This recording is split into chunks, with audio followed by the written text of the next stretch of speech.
Okay. Today is November the 9th, 2016. This is Joey Balfour with the National World War II Museum, and I'm here today with, could you introduce yourself, please, sir? Yes, Lieutenant Colonel Samuel Lombardo.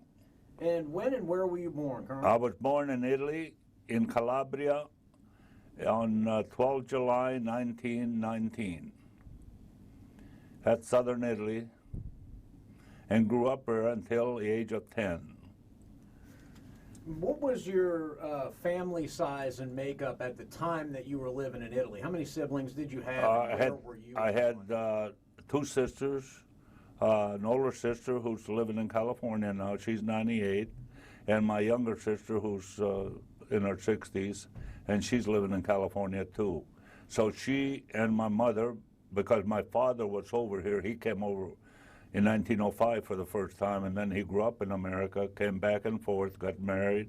So I was the man of the family, even at age 10. So Dad was over here and we were over there. So we had a lot of property, we were self-contained, and people wondered why we were coming to America. Because we had the home, we had the wheat field, we had the winery, we had the olive grove, we had the fruit orchard, and we even had a hillside full of wood, which wood was so important as a fuel to cook and heat. And so everybody asked, why are you going to America? But Dad had been here since 1905, so he knew what America was and the freedoms we had, so he knew what he wanted.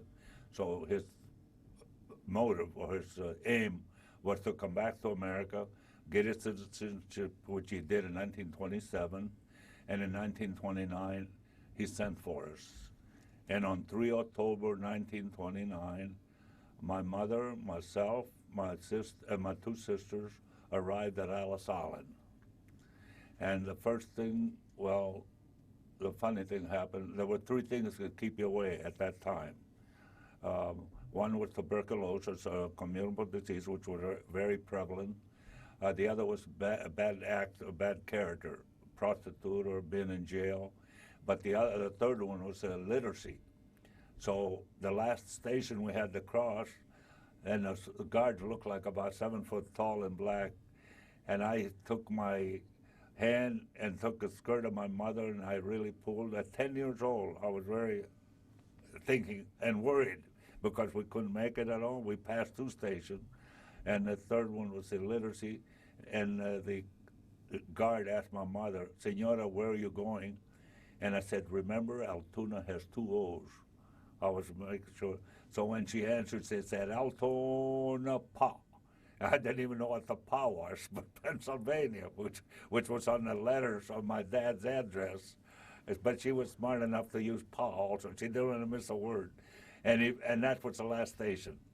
But we landed on the sidewalks of New York, and the first things my dad told me, he said, "Remember, be proud of your heritage, but now America's your new home and your new country."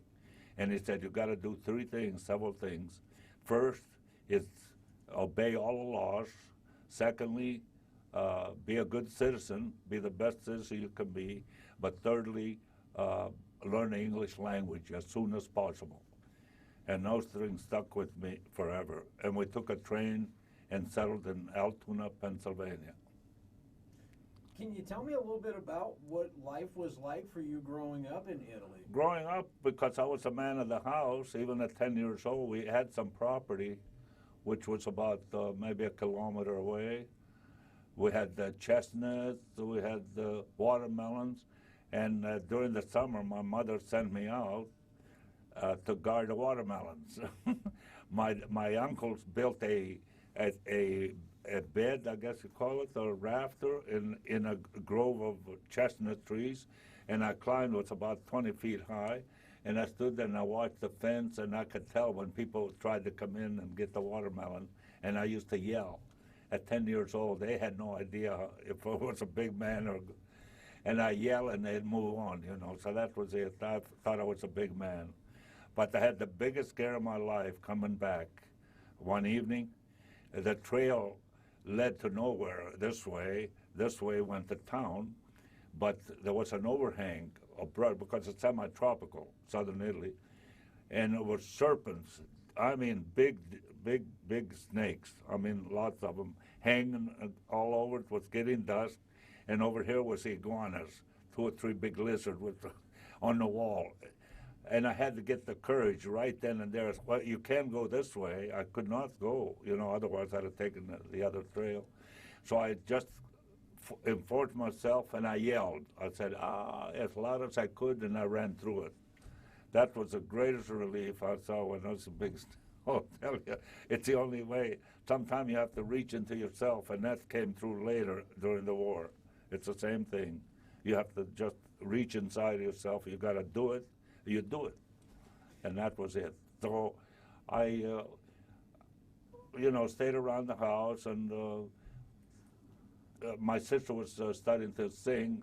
So every time she sang, I left the house because she just, up and down the scale.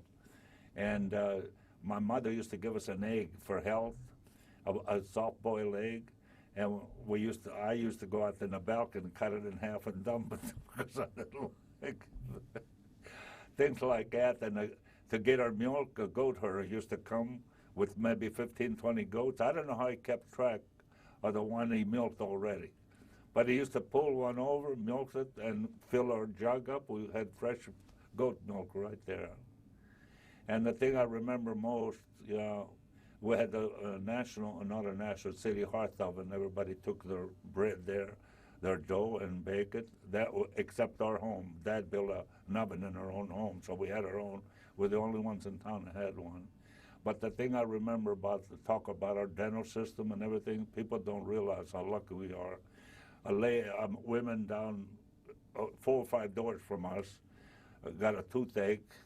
She came out on the road, lied on her back, and her husband with a pair of pliers pulled the tooth out. And I saw that in front of me. Talk about pain. Talk about the things we have here and appreciate what we have in America. It's unbelievable. But at that age, you had no idea that what America had. No, I had no idea at all. Oh, the one thing I remember was when Dad sent us a Christmas card, and it showed a boy pushing his baby sister, one of the cards in a sleigh. And I never saw snow. I never knew what snow was. So how do you explain snow? I tell people, how do you explain snow and ice? So he pushed, and I told my mother, I said, boy, those American boys must be really strong. He's pushing a sleigh over like dirt, I couldn't envision. But if you don't know what ice is, we had no refrigeration and no ice because we never had snow, I was almost 20 years old before I saw snow for the first time. Yeah, but at 8 and 10 years old, that's, so anyhow. Now, what was, how big was the town you grew up in? 6,000 people. So that's a pretty small town. Small, very small. We didn't even have a doctor. We had a pharmacy, and that's all. We didn't even have grocery stores. Everybody lived on their own. Everybody had gardens. Everybody self-sufficient, and the town was created in 600 AD. It's old. Some of the buildings are still there, the same old buildings, and it was settled by the Saracens first, and it's 5 kilometers from the Ionian Sea up a hill, on the side of the hill. So we could see the ocean or the Ionian Sea and see all the ships and boats. And once a year we would go to the ocean. My grandpa and uncles built a thatch hut like they do in Polynesia, and we'd go for 1 month on the beach. And it was really, really nice, that part. And I realized the difference between the sand we have here in Florida, up in the Panhandle. It's white sand, and you can walk barefooted in it. And I didn't realize over there you couldn't do that, because most beaches in the world you can't walk barefooted. It gets so hot. But here, because it's white and it's glass, it reflects the heat. So, but anyhow, it was not fun. Once a year in the summer, we used to go out there for 1 month. What was the political situation like? Oh, I forgot. That's the most important, though. Once a week, I tell people it's so important. We were still under Mussolini. He was getting tougher and tougher as we were going. That's why Dad wanted to get us out of there. Once a week, everybody in the town had to get out, people don't realize the black shirts were not the army. They were henchmen that joined the black shirt group to support Mussolini. So they were illegals, really, and henchmen. And they did all, anyhow, once a week, once a month, once a month, they would have a parade, maybe twice a month. They come up a street, and everybody had to leave the house and go in a line of street and put their hand up in the air. You know, the fascist salute. So one day, one of these, I was standing like this, and we were about a block from a dungeon. I mean, a dungeon from the 6th century, still there. And all I had was a little window on the wall with 2 bars. That's all out of the whole. Can you imagine being in the dark and with rats and all of that? Anyhow, it was only a block away. The fascist black shirts started marching up a road. Everybody put their hand up. I was about 8 or 9 years old. Next to me was this old man, maybe 60, 65 years old. He would bend over, no kidding, almost 90 degrees. He must be osteoporosis or something on his back. Bend clear over, just like that. And he couldn't raise his hand. And right away, 2 of the henchmen, the black shirts, come over and grabbed him by the neck and took him up to the dungeon. And I was shaking. I was so mad, even at 9 years old, but what can I do? You know, I said, this is unfair, this is not right. They pulled him out. He couldn't do it. He was incapacitated.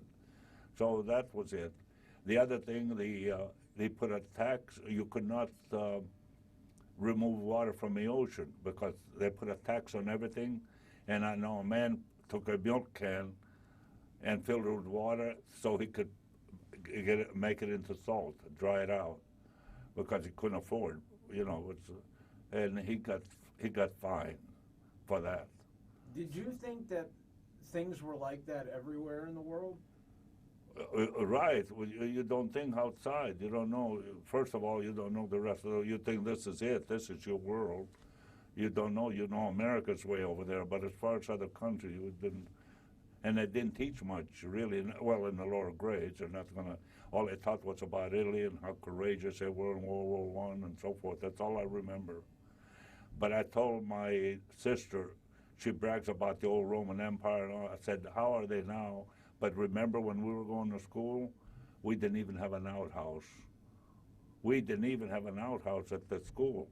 And I told her, is that primitive? I said, you know, Americans learned to make an outhouse the minute they settled the West.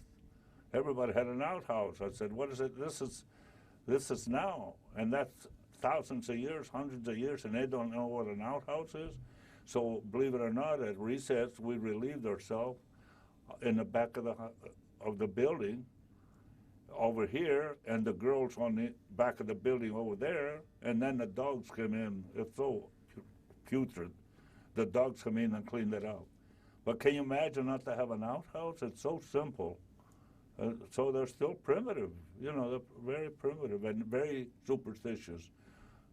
Some of the old beliefs I remember was if I now hooed on this side of town, somebody would die over there. Well, somebody every week died. If he hooed over there, somebody would die over here. Can you imagine? So they live by it, and they live. And we saw the first bicycle. This is 1929, and we never had a bicycle in town yet. Never saw one. And we never saw that, and we never saw an airplane until that year. A plane flew over the Cape, which was a few miles away, and they thought it was a devil. They didn't know what it was. And the guy on the bicycle, they thought it was a devil. He drove through town. Unbelievable. On a bicycle, did you see? Not all of the people believed it, but I know that some did. Some of the old, did you see the devil on the, you know, they had no idea. They never saw a bicycle. That's how primitive. And this is 1929. You know, this is way behind. I mean, they're still pretty primitive. Now, you and your family had a couple of encounters with the black shirts, didn't you? Or well, yes, I had one encounter because every week they gave us, of course, everybody wants off, you know, if you can get off school. So they gave us a half a day off every, I don't know, Wednesday or Thursday, whatever it was, to go out and athletics, to run. Nobody had shoes, believe it or not. And I had shoes. Because Dad sent money over. I had sandals or shoes. We had to take them off. They made us run on gravel to toughen us up, the black shirt. But my mother would not buy a black shirt for me. And that was just within a month before we left, so we weren't. And the worst thing that happened, oh yes, about the flag. The order came out that no foreign flags would be, they had to be declared. That was the order. So the day a reckoning came, and the mayor came with 2 henchmen, 1 or 2, but they looked like 7 foot tall, like the guards at Ellis Island almost. Anyhow, and I did the same thing with Mom. She'd send me up to hide it, and I went up on the attic. On the way, I saw a rat a rat in a trap with his mouth open, and scared the hell out of me. And I had to go with my niece on the rafters, you know. I'm afraid they're breaking through. And this was a chore. And I Dad belonged to the Socialist Party because he was fighting the fascists. So he had a red flag and I had the American flag. So I put one under. Both other ones, they were not too big. I put them under here, and I walked across, or on my knees, across these rafters until I got to the end of where the roof met the ceiling. And I stuffed them there. Then I made my way back, came down. My mother was very happy. She said, "Do you hide them?" I said, "Yes." So pretty soon the mayor comes with the 2 henchmen. And I said, "Mom, I didn't do anything until they came in." The mayor, I still remember everything. The mayor said, "Senora, you have any flags to declare?" And she said, "No." But in the meantime, I grabbed my mom's skirt and I broke into a tantrum as loud as I could. I cried, and it was too much for them. So they left. They turned, "Thank you," and they left. They weren't there 5 minutes. So I made them. I was too much for them. So that was one. With the black shirts. That was it. And the road, the parade, and that's about it. What did that American flag mean to you at that time? At that time, I knew it represented freedom, represented America. It was great, and that's all I used to remember, that we got freedom, and we thought the streets were paved with gold. That's the 2 things. They said that, they got gold in the street, but the freedom, and we didn't realize at our age, we don't realize much until we get over here, and then we realize what the freedom meant, You knew the word, but you just didn't. It didn't fathom. It didn't. Then I did realize that the minute we got over here, and after Dad told us, I think my boyhood in Pennsylvania, growing up, I would never change my boyhood for anything. I think it gave me a liking. The heroes, the forefathers were my heroes.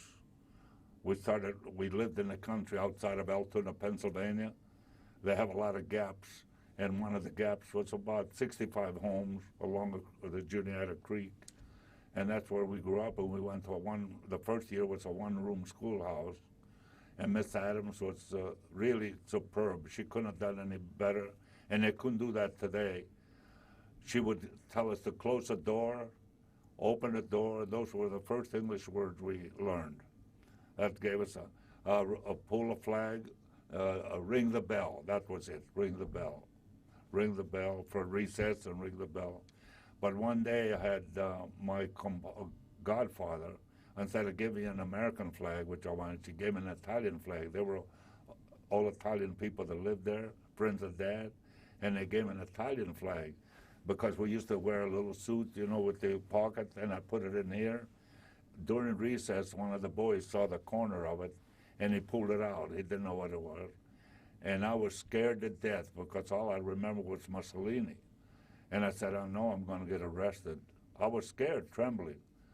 And so finally, instead of that, it was turned around. Took it inside. Miss Adams called me. She said, "Would you do a show and tell?" And I said, "This is freedom." That's how I really breathed free. I couldn't believe it, the difference between being scared to death out there, knowing that I would be arrested because I have a foreign flag, thinking back to Italy. And then she said, "No, do a show and tell us what the Italian flag means, the emblem and the 3 colors." I wouldn't know today, but at that time I did. And anyhow, then I knew what freedom was. but I was free to travel the woods, which really helped me during the war. I grew up in the woods, and because my sister practiced her scales in singing, when I came home, I picked up my 22 and went up the woods hunting for varmints, or, during season I went hunting, but the other time I just went to the woods. The woods were my home. So I learned the woods, and I learned the way topography is, creeks and all, and I think it helped me because I became the best map reading man around. People were afraid of maps when I joined the Army. For some reason in the 30s, 39, nobody knew about maps, and the minute I took over, I learned a new word in English. All the guys really ribbed me and said, "What are you doing, bucking for corporal?" And I didn't know what bucking was. But I said, "No, I love maps." So I became the topographical sergeant for the battalion. But growing up in Pennsylvania was the best training I've ever had. Before you went into the Army, though, you had joined the NYA, correct? No, the National Guard. Okay, I thought you. Oh, and NYA too, yeah. Yeah. During the Depression, because of the Great Depression, they had the program for the old people, and Dad was making, and I think it lasted for about a year because he started picking up work. He was getting $85 a month, and for the NYA it was $25 a month. So I learned woodworking and all. They hired all the young sons of people who were on WPA, the Work Progress Administration. So we went to the schoolhouse, and also because I was a mason, I learned my trade with Dad. We went to a state park, or parks that they were building, and I built the entrance to it. Even at that age, I have one picture of me with the trowel and half of the pier built out of cobblestone. That's the only picture I have of that period. So as a young man, you were helping to support I was. But I did one thing. The reason I quit school, I didn't go into that. In the country, we only had 8 grades. So we were at a disadvantage in a way. So 9th grade, the city had 7th, 8th, and 9th. So the city folks went all 3 in the same school. We went 2 years, 7th and 8th. 9th, we had to go to the D.S. Keith Junior High. When I went in, I still became homeroom president, and I played football 23 out of 24 quarters. And at the 24th quarter, they bring all the people that didn't play football to get their letter. So I love football, and I still do. And what else? We did Miss Heinig. They were really tough teachers. To show you how tough they were, like Mrs. Keith in 4th grade. We had a spelling class. She gave us 25 words on Monday, but Friday we were going to be tested. So when Friday came, we lined up, and she was right here, and everybody repeated the words. Well, everyone missed, and for everyone they missed, they laid, believe it or not, they laid over her legs, over here like this. They leaned over, and they got a paddle in the rear for every word they missed. And I remember missing 15 words. And only one girl didn't miss any. Girls did too, and they got a paddle. They couldn't get away with that today, but I tell you, I'm a good speller. My accent may be off, but I enjoy spelling. Also knowing Italian and Latin roots. A lot of our words have Latin roots, so that helped. So I became a good speller. Not because of that, but they were tough teachers, I'll tell you. Really tough teachers, but that was good. Now, when did you join the National Guard, and why did you join the National Guard? The 11th of November was a great day, 11th of November, 1939. I had a friend who was in the National Guard, and because of the holiday, I love patriotism, I love the flag, it was a holiday, Armistice Day.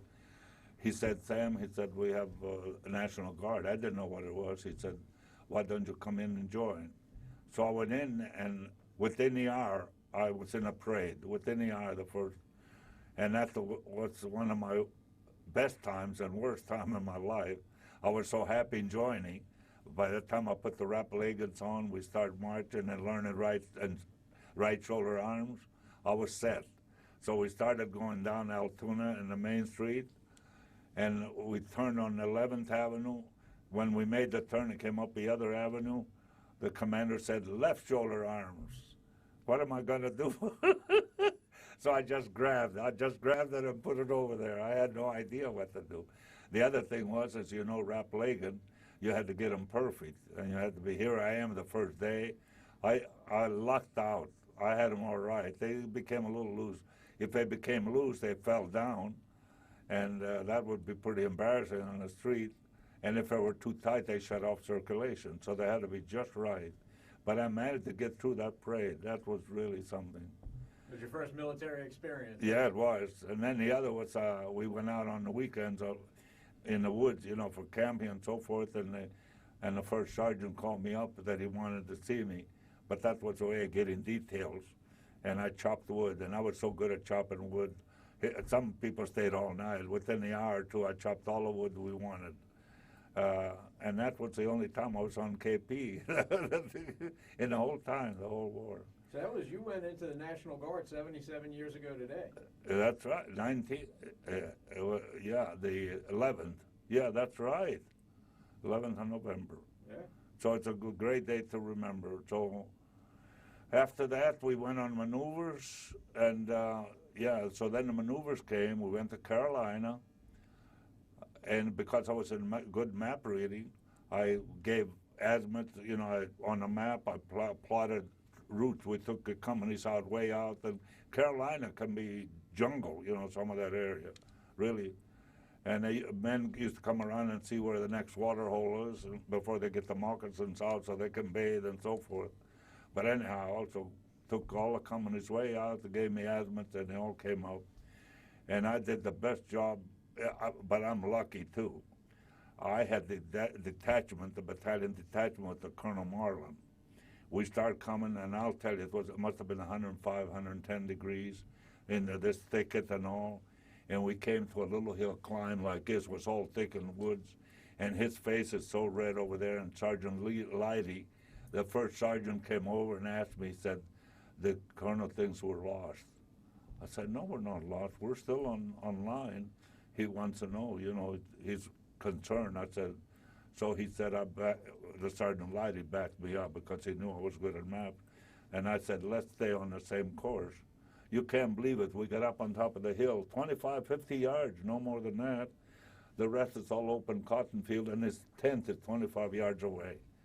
He couldn't do enough. He called the general that night to tell him that he had the best sergeant in the world.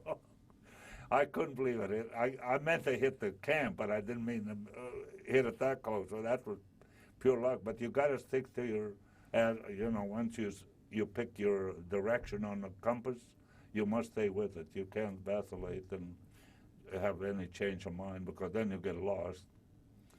That was my experience there. So on the way back, we stopped at Lynchburg, Virginia. We wanted, and the college was only, the girls' college was only a few miles away, but nobody got away. We were camping, and I still have one picture, I think, with the pup tent on the 7th of November, and the radio. We were listening to the radio at 9, I think it was 9, 10 o'clock at night, and it said Pearl Harbor was attacked by the Japanese. Nobody in the camp knew where Pearl Harbor was. Nobody. So finally we found out, of course. So the division came back to Indiantown Gap, and we refurbished and went back down to Louisiana. So at Louisiana, we went to Camp Livingston, which is the oldest. It's a World War I camp, and the bathroom, the sinks, bathtub, everything was made out of concrete. You know, it's very primitive World War I style. So we were there for about a month or so, and then I applied for OCS. And with that, I applied, passed my test, and went to Fort Benning, Georgia, and for commission.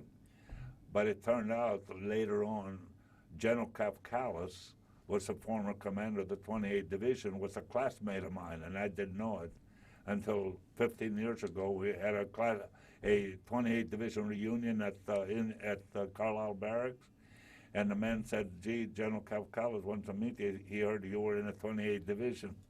So I went over there. We were in OCS 31, the same class. So he passed away a year ago, but he was nice. But he remembered the one thing I made a comment. He said, do you remember the 76 sergeants went over from New Orleans, or from, what is it, the town up the road, oh God, Louisiana, to Fort Benning? And I turned around and I told everybody, that's why he's a general. If he remembers that we had 76 sergeants in the train going to Fort Benning. I don't remember. I know we had a carload, but he said that we had 76 sergeants over there. Now you had joined the National Guard in Pennsylvania. In Pennsylvania, yeah, in Altoona. And what company and regiment were you? Oh, I was in the headquarters at 2nd Battalion. No, headquarters, 2nd Battalion, 110th Infantry Regiment.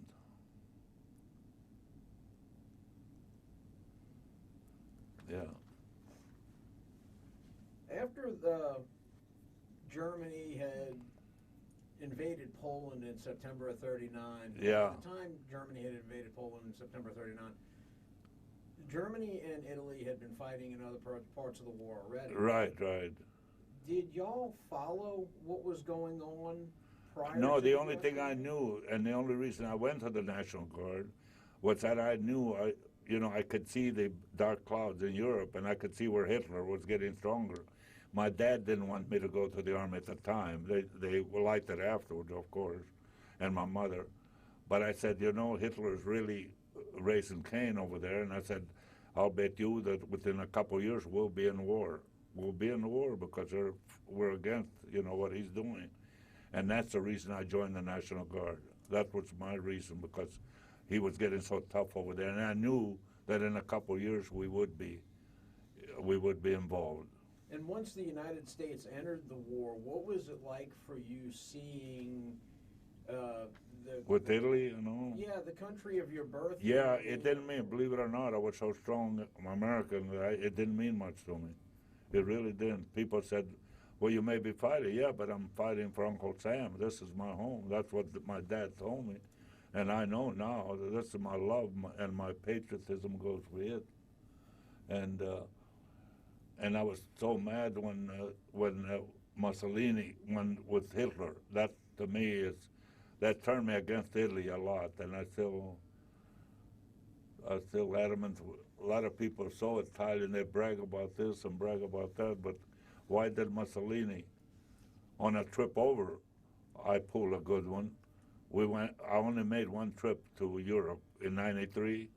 We went down, and we went down to my hometown. That's the only trip I made. Coming back, we were in a train, and going past near Milan, here's this man, and the conductor who spoke English told me, oh, he's a government, like a senator or congressman, whatever. It's a party, and his wife was with him. And right away, she started talking. She said, we had a penthouse in Naples. They went down to see her daughter getting married. So they were going back. And to friends, she said, your American planes bombed my penthouse. I said, why didn't you tell Mussolini? She was mad at the Italian Air Force. I said, why didn't you tell Mussolini that? And then we broke up. Otherwise, we'd get in a fight. So I was against it. But I was against Mussolini getting involved. I don't think the Italian people were with him completely. I really don't, because I think they would have gone with America much more, because they think more American than they did with him. I mean, you see that a lot with countries that are under a They're dictator. subjugated, yeah, the dictator, you can't move. And I tell people, I said, when you see a dictatorship start, they all start doing good things. I didn't tell the one item, once a month in my hometown, they used to send somebody from a black shirt or one of the people from Rome with a machine. We didn't have a theater or anything. And against the wall, they would show what Mussolini did. And the first thing he did, he drained the Pontine marshes and made rice fields. And the other was a silkworm industry. So they showed this real big on the wall. And here I'm 9 years old. These two guys, 75% of my community in southern Italy, I read, were uneducated, illiterate. They might be smart in their trade and all, but they couldn't read or write. That's how bad. This is 1929, 28. 75% couldn't read or write. That shows you how civilization can advance and then go back. Anyhow, I was there next to this. I went to everything. Anything that took place, I went. And I was there sitting, and they showed we didn't have a theater, so they showed the film against the wall of the schoolhouse. And finally, he said they drained the Pontine marshes and the silkworm industry, and he signed a decree, and he went boom, boom, boom. He rode so fast, and this one man said to the other, "Look how fast he rides. He must be really intelligent." Here I am, 9 years old. I understand. I have to laugh at myself. Look how smart he is. Look how fast. You know they ran a machine. He just went boom like that. Benito Mussolini. He said, "Look how fast he rides. He must be very smart." When you went to Fort Benning for your OCS. Yes, so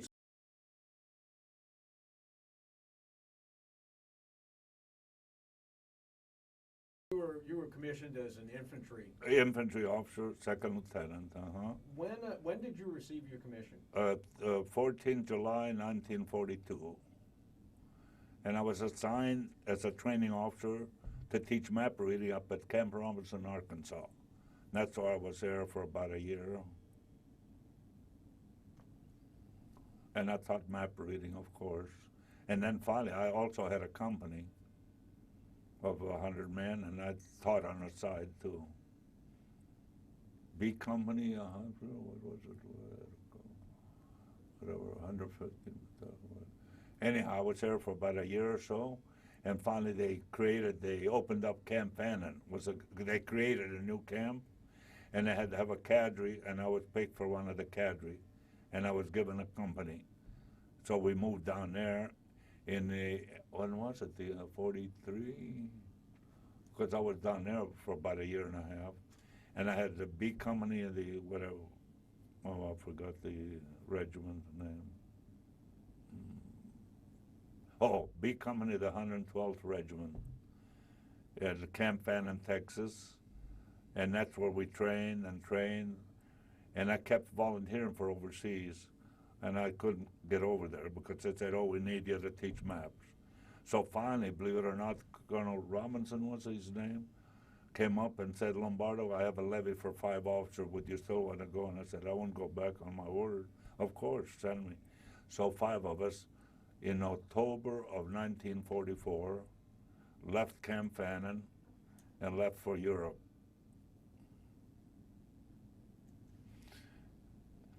And we went to Fort Shanks, New York.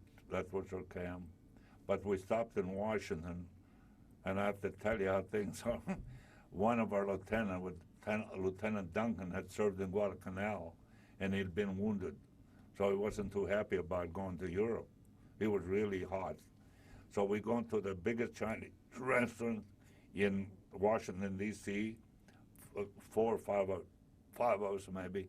I remember the bill was $36. Okay, so he gave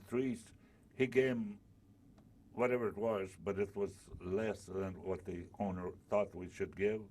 The Chinese owner came over, and he told Lieutenant Dunn, "There isn't enough tip." And Lieutenant Dunn grabbed him by the neck, held him up, and said, "Give it back." He gave the tip back, and we took off. He couldn't do it today, but he was tough. He wasn't ready to accept. Can you imagine a Gaul to say you didn't give enough tip? And the war's going on and all. He should have, if we were civilians, he could have gotten away with it. But, or any of us, maybe I wouldn't have done that. I don't know. But the Dunn was really hot, and he was so, come on, he lifted him up almost. He was so lucky right there, and he gave the money back. So we went up to Fort Shanks, and then they called us one night, went down the pier. I still remember Pier 42 in New York, and the Queen Mary was standing there waiting for us. So right again, they gave me a company of people to take care of. I stayed in the promenade upstairs. But they were down in the lowest deck possible, F deck, I think it was. The thing that scared me, and I felt for the men, at 5 o'clock at night, before dark, just about dark time, they closed the doors at the end of the hall. So they would perish in case of a bomb, a torpedo, they would perish. So I used to go down and visit them, and I had to leave by that time. And I was up top side. So we had a good trip across, 4.5 days it took. I'm surprised I never caught it. 4.5 days, and we had a good trip. So no U-boat scares while y'all were on your way? Pardon? No submarine scares? No submarine, no scares. That's what I'm surprised. With all the trips it made, you would think at one time somebody would have got close to it, but they made all those trips and never had a one.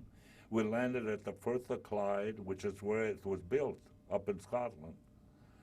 And the first thing I thought of, I said, here's a chance to see a little bit of Scotland.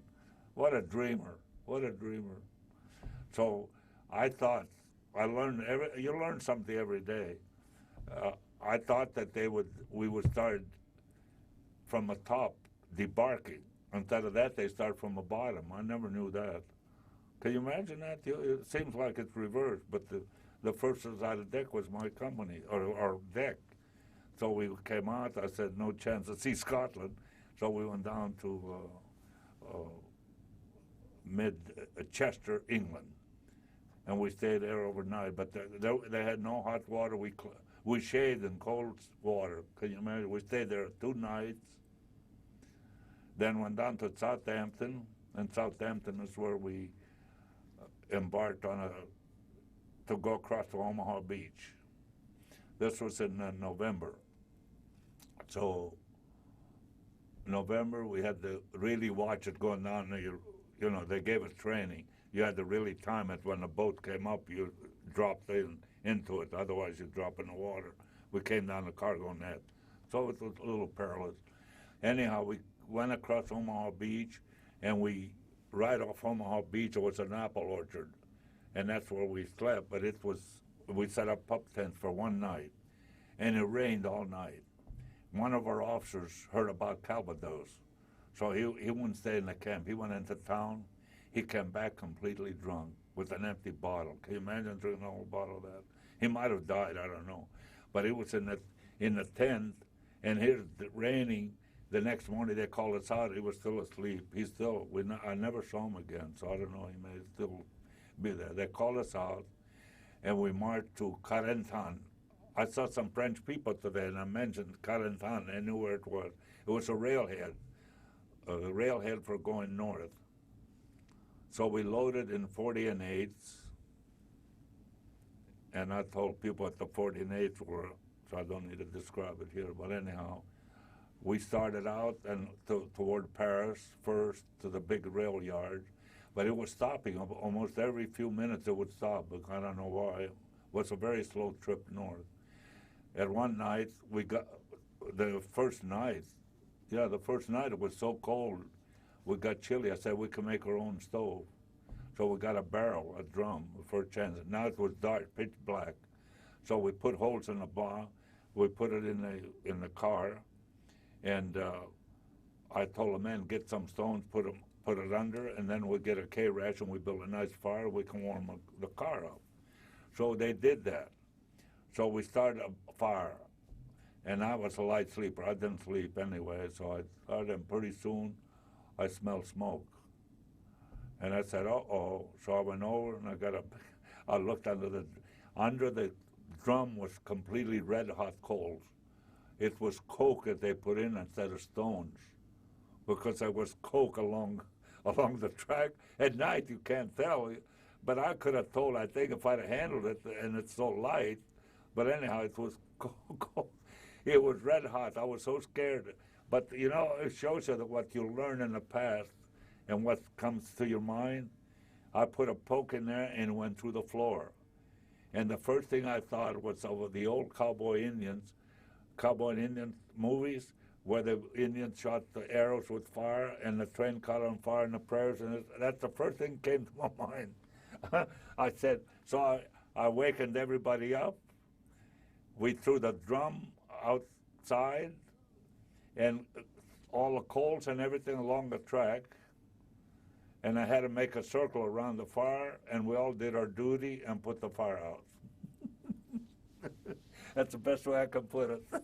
Did it at least help to warm y'all up a little bit? Yeah, they were all warmed up. It really, at least we were comfortable for a while. We put then what we did, we got all the empty ration boxes and put them around the hole to look like nothing happened. So I don't know. They probably charged Uncle Sam for the car. Anyhow, we arrived up in Liège, Verviers, Belgium. Got off of there, and everybody got assigned. And that's when I got assigned to the 99th Division. And it was rainy and dribbly. It was the first part of December. It was in November 44. It was very bad, snow and mud and all the roads, the paths, the jeeps and everything. And I went up, and a guide took me up to the front lines, and I was assigned to I Company, 394th Regiment. And the company commander gave me the 2nd platoon, and also I was executive officer because he didn't have an exec officer. So I held 2 jobs, but the platoon was my main. 2nd platoon and I Company, 394th Regiment.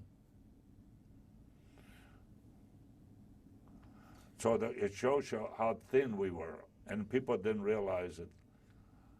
Bradley, I don't think if he told the whole story, but he said that they intentionally made the line thin because to draw the Germans in.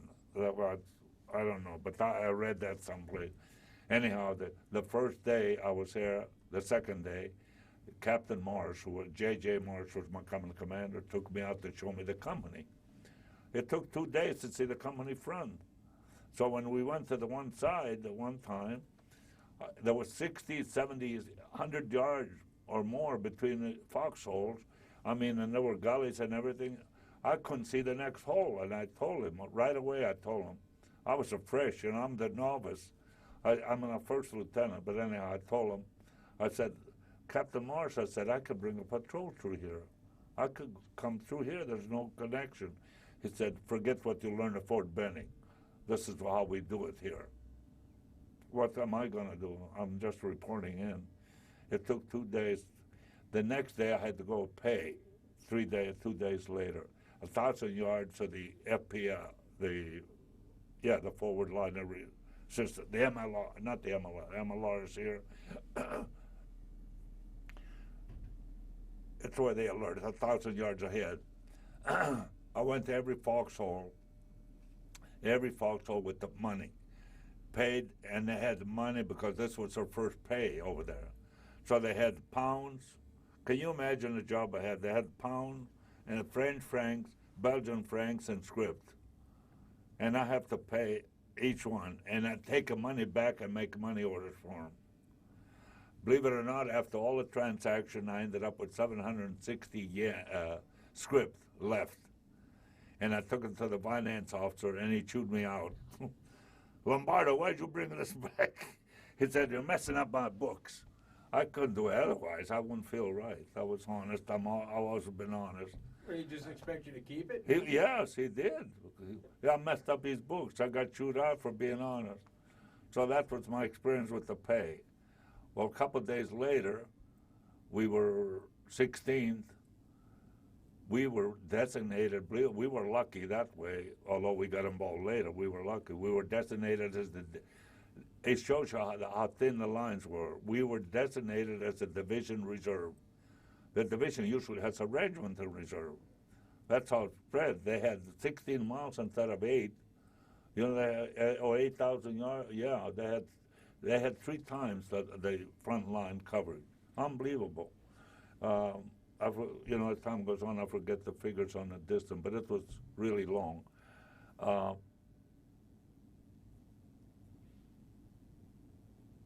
So the line was so long, and what am I going from here? Oh, yes, we were designated Division Reserve, so that we get a call that Colonel Allen of the 393rd, they lost contact with him in the front line. This was the 16th. The afternoon, that's the day of the bulge. They lost contact with him. So Captain Mars, who I led the company the whole way, he was just I did everything. So he said, go in and get the orders. So he kept the company out, their headquarters. It wasn't even our own. It was the 393rd instead of 394th. I went into the house, old farmhouse with the headquarters. The S3 and S2 were there. The S3 showed me on the map. He said, Colonel Allen is up there with his battalion. We lost contact with him. The first thing he said, we think it's a patrolling force probably came through and cut the wires. That's all he said. So I started going out, and as I went to open the door, I still remember every minute of it. And the S2 called me back. He said, you better give him a secondary order. And the S3 gave me Lombardo. He said, you better replace the MLR. Can you imagine the 2 Panzer Division and the Volksgrenadier Division up there, and they want me to a company of 160 men to replace the. He said, yeah, replace the MLR. That was my secondary order. Truth, I remember every word of it. So I went out, gave Captain Mars the orders, and we continued up a Württemberg Trail. Württemberg was the way I spell it, I forgot. And we went up a front line and saw Colonel Allen. He had lost half of his battalion, and he only had the 6 officers left, 6 or 7, and one lieutenant was crying. So they were really in bad shape. They got hit hard, but they still didn't come back. The Germans didn't follow through. They could have broken through right then and there. So we spent the night there. We had the men dig around this little hole, knoll, and we spent the night there. And I told the men during the evening, we heard woo, woo, like the owls, and I said, whatever you noise, don't respond, and don't do any talking, because I think they're trying to see where we are. So we stayed quiet, and the captain, who was a doctor, had the next morning, the captain with the doctor with the ambulance there loaded all the wounded people, and he said, these are 2 wounded, so I'm going to have to stay here and give up. That was hard to take, to know that we were going to leave them behind. I don't think I put that in. I might have written it someplace, but I still remember. And he gave me a box of chocolates, and I went around and passed them, and I tried to put accents like French, and they all wanted to throw stones at me, but I thought I'd raise the morale up. Chocolate, chocolate, and I gave them all out. They were no good there, so I gave them to the men. And we waited, and all at once we got orders to go back. So being the topographical sergeant, I led the company and the battalion, the company back, and then some of the troops that followed, some of them, to Elsenborn Ridge. That was our destination. Going back, we had one scare. We were just going back, and I looked up, and there's a road over there with the woods, and I see the 2 tanks going this way. And there's a defilade, so I put the whole company in the bottom, and I was the only one exposed. And I was dreaming of jumping up on the tank and putting it like in the movie. Well, it was scary, but anyhow, the tanks came to the road we came down on. Instead of turning our way, they turned the other. They were still searching for other people. That was a relief. So I continued back, and then halfway there, it took a couple of days. That evening, we reached this hill. In the meantime, a lot of troops were going back, cannons, and everybody, you could see everybody was going back. It was very demoralizing at the time. I said, this can't happen. This just can't happen to us, America, the Army. I said, it baffled me. I said, it's impossible. Who would think that a strong American Army was going? So they were going back to the new line. Anyhow, halfway up a hill, we hadn't eaten in 2 days. So I saw these piles of beets, and they were cattle beets. I said, well, if a cattle eats them, it's good for us, too. So we took a bayonet, and I told the men, go ahead and I know they're safe. There are no chemicals or anything, and they're edible. But they were just, you cannot believe. It's like cork on a wine bottle, that consistency. We started cutting them. We couldn't eat them at all, so I gave up. But at least I tried. So the next evening, we arrived at Elsenborn and got up on the line, and we took our line, but we hadn't eaten in 3 days, so we lost track of our of our kitchens. And I volunteered to go back and find them. So I looked back and I see Elsinore and I see the steeple. And we have a foot of snow. And I see the steeple and I said, I'm going to head for it. You know, it's a couple miles, 2 or 3 miles. And I had something happen. I feel like a donkey with the big ears. I'm going across the snow, walking across all by myself, the line there, and nobody around. And all at once, these 2 planes are coming. I see this one plane coming, and he's coming very low. And I waved at him, and then it was a German plane, but right behind him was a P-47, right on his tail. And he followed him. He went up, and he shot him, and the German pilot bailed out. That's the only dogfight I've seen in the whole war. He bailed out, and our people got the prisoner, and that was it. But I felt so dumb when I waved, you know, and saw this, saw the cross of the. I arrived at Elsinborn, and all the kitchens were there. Believe it or not, all of them. They were there, and the cook, a sergeant, came over and said, "Lieutenant, we're so happy. What do you need? What do you need?" I said, "Anything you have." We put in a Jeep and a trailer, and we started out. No sooner we start out, we get a bombardment. We both had to jump. It was splashed with mud, but we didn't get hit. So we got up a front line. They had food for the first time in 3 days, and everybody was so happy. But the man wouldn't stick around a minute longer. He turned around, the Jeep driver, and took off, and that was it. That was our line. You didn't like being there at the front, huh? Right. I didn't want to be. Let me stop you right there for 1 minute. Okay. Tape out. You had just gotten the food back up to Elsinborn Ridge to your. Oh yeah, that was it. Yeah, because then the fighting started. And what happened when the fighting started? Oh, the first night, we dug in. We started digging in the front line because the big attack was going to come. I knew either us or them. We started digging, and I dug down to 7 feet. And the company commander, JJ, said, "Why are we digging this deep?" I said, "When the bombardment, I know we're going to get hit. You'll appreciate it." So we went down 7 feet, put steps on the end, went down, made trips back to get food. I accompanied the guy, the private, to carry the K ration back, and so I got down the hole. Pretty soon at 5 o'clock, this is the same day we settled, at 5 o'clock the bombardment started, and I think the Germans threw everything but the kitchen sink. It went for a half hour. You talk about Armageddon. 1.5 hour continuous bombardment, Nebelwerfers, 88s, big stuff. I'll tell you, pretty soon, just about the end of the bombardment, I think it was the last shell hit our hole. But when I dug the hole parallel with the front line, we put all the dirt in for the parapet in the front, and it saved our life. Believe it or not, we had a direct hit on that hole, right in the mound that I made. The whole inside of the wall caved in on us, and I tell people it was like an inverted ice cream cone, you know. But that shell never reached it, but it kicked the whole wall all over us, and I looked over and I said, "JJ, are you okay?" He said, "Yes." "Sam, are you okay?" "Yes."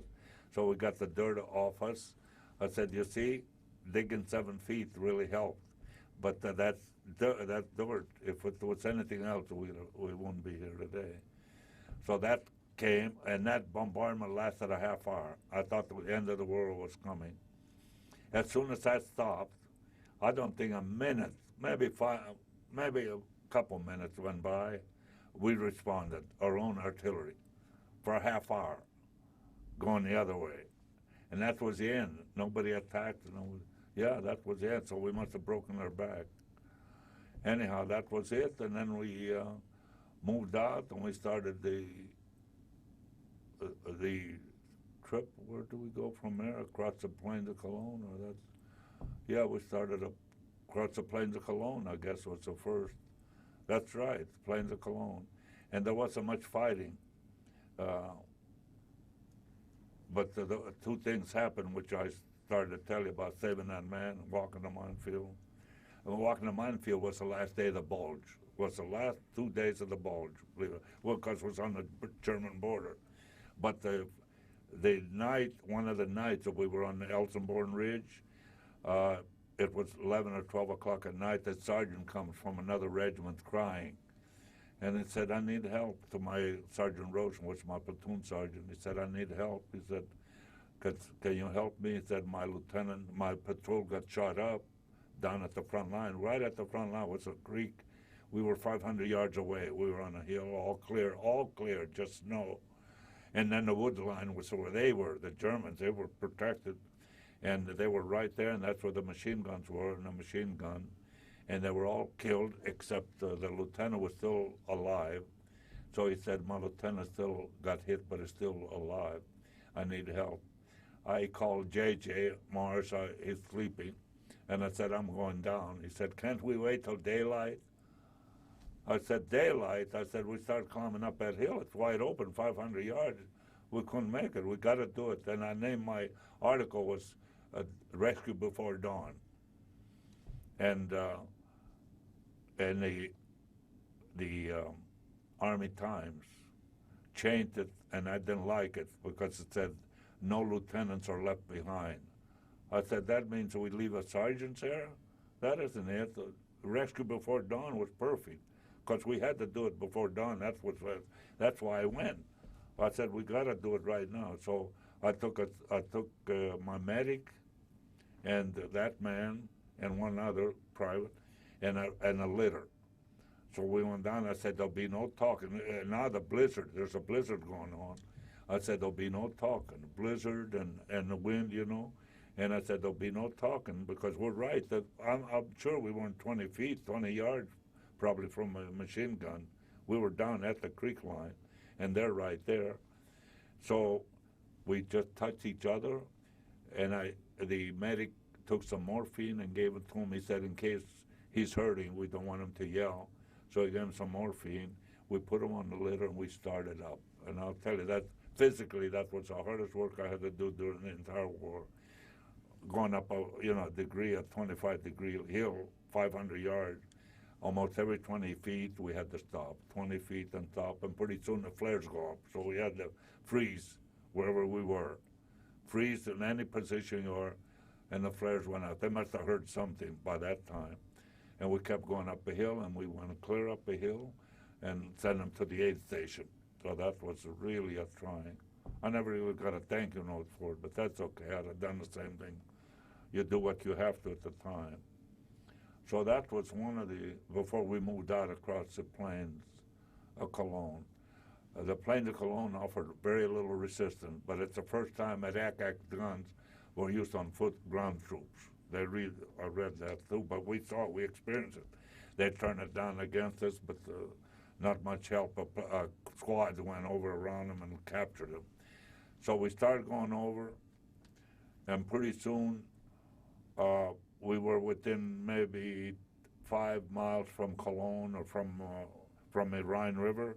The order came that we in truck and rushed for Remagen, that a bridge was still up, and nobody knew where Remagen. Well, we knew I had an idea, so we got on, and that's the only ride. We really ran full speed ahead to Remagen. We got there about 5 o'clock at night, 5 o'clock afternoon, and they put my platoon in a barn right next to the bridge, just 100 yards or so. So I told everybody no smoking, everybody hit the sack and get the rest. But you know, right next to us was a 240 millimeter, the largest cannon we have in the Army, was right next to us. And every 20 minutes, he would hit one to the interior of Germany. I didn't sleep at all anyway, but the men slept. No smoking, was full of hay, no very danger. And we stayed all night until later. And 11 o'clock, they called us, we're going to go across. So right at the beginning of the bridge, they had a pile of lumber. I said, what is this for? It was a railroad bridge. As you know, the Ludendorff Bridge was a railroad bridge. So these big rough planks, the engineers laid there. So every 2 men took a plank across and laid it next over the tracks. So anybody that came across took a plank. So until the whole bridge was full of planks, so our trucks could go over.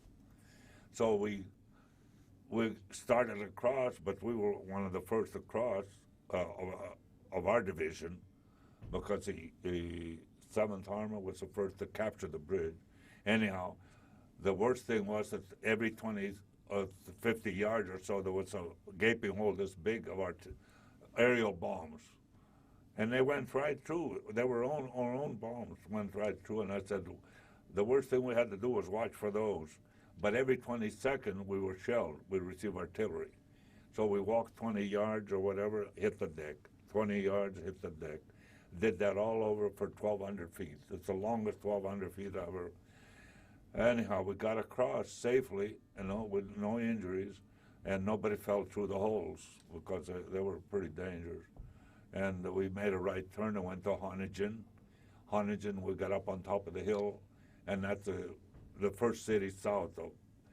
We held the hill we really shelled, and the K Company came around here and took the town the next day or two. But on the hill, my medic took care of 22 casualties in one day. In one day, 22 casualties. A machine gun, first of all, a reporter with the green band came up, and I tried to track him down. I didn't know who he was. I tried First Army. I tried, you remember the guy from CBS? He was a reporter at the same time. Andy Rooney. He was a reporter at the same time. And I was hoping that he'd come up. Anyhow, this guy came up with the armband. He said, I got to see Honningen. I said, you can't. I said, you see all those limbs, I said, you see all those marks? Those are all machine gun marks. I said, you see all the limbs are shot up. You can't. I got to see it. Okay, go ahead. So the minute he got up, he got a sniper got him right in here, but he was so lucky. We went up, Sergeant Rosa and I went up and grabbed him, dropped him to the ground, and dragged him back. And I said, the first word he said, I'm so lucky. I'm so lucky. I should have said, I told you so, but we didn't anyhow. We put a tourniquet on it and sent him to the aid station. And I never found out who he was. So we were there for a while. I did something that, I don't know, I didn't put it in there, but anyhow, I wanted to get rid of the machine gun. It's all wooded, the whole side of the hill. The company command, nobody does anything. We're just standing still while K Company's fighting, and this machine gun is hitting at us. You can't even see it right through the woods. I said, I'm going to find out. So I had one of these big spools of wire I tied to my waist, and I said, I'll take a telephone, and I'll call for a mortar fire. So I walked clear. That was the dumbest move I ever made. I should have taken a guy with me, to guard at least while I'm the hero. So I crawl the back of the hill. It's all wooded anyway until I got to the end.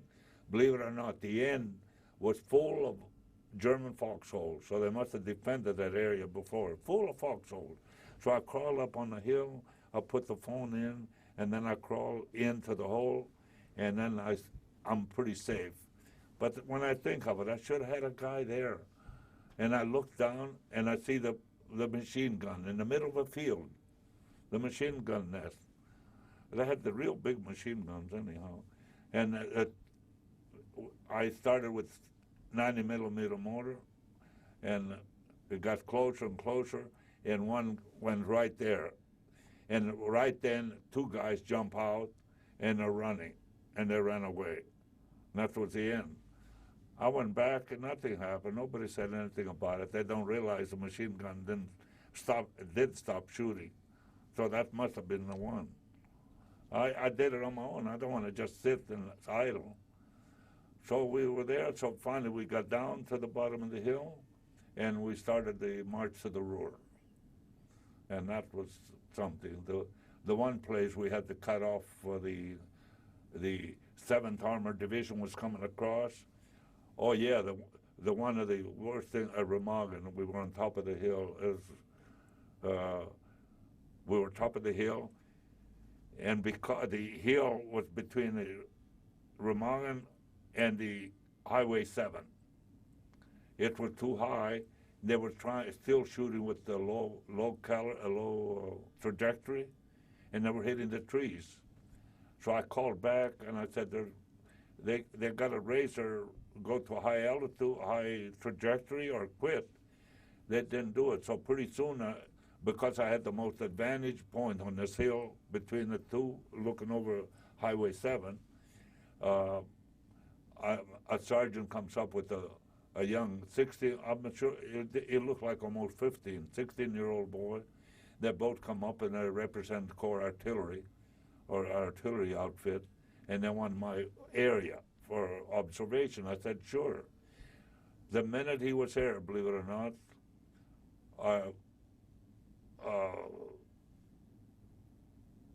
tree bursts, artillery started coming in.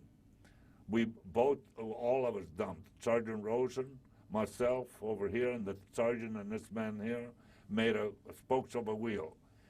The tree burst came, killed the sergeant, and this young man, his arm was cut off, I still remember, over here, completely cut off. I grabbed him like my own boy, and I said that he was pure white, and I sent for the medic, but he died in my arm. And I went back to the phone, and I called JJ, and I said, I'm coming back and ripping every wire, going back to Corps, unless they stop us. I was so mad, that's no excuse, it's our own artillery. Well, it stopped. Anyhow, pretty soon we moved out anyway, and we started our march to the Ruhr. We got one place we had to be cut off with the 7th Armored.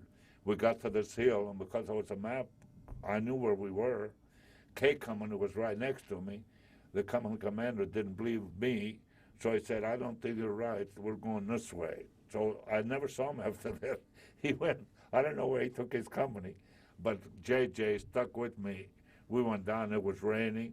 We went down and we waited. In the morning, it was drizzling, raining, and we were on this hill, and pretty soon the noise of the tanks I could hear, but we're still not sure whether Germans or ours. It's supposed to have been the 7th Armored that came up and cut us off. So I said, I'll walk down to the highway myself. So I went down, there was a underpass, and I got down and stayed, and I could hear them rolling, and pretty soon I saw the American emblem. So that felt pretty good. So I waved everybody on. And from there on, we marched up through the Ruhr.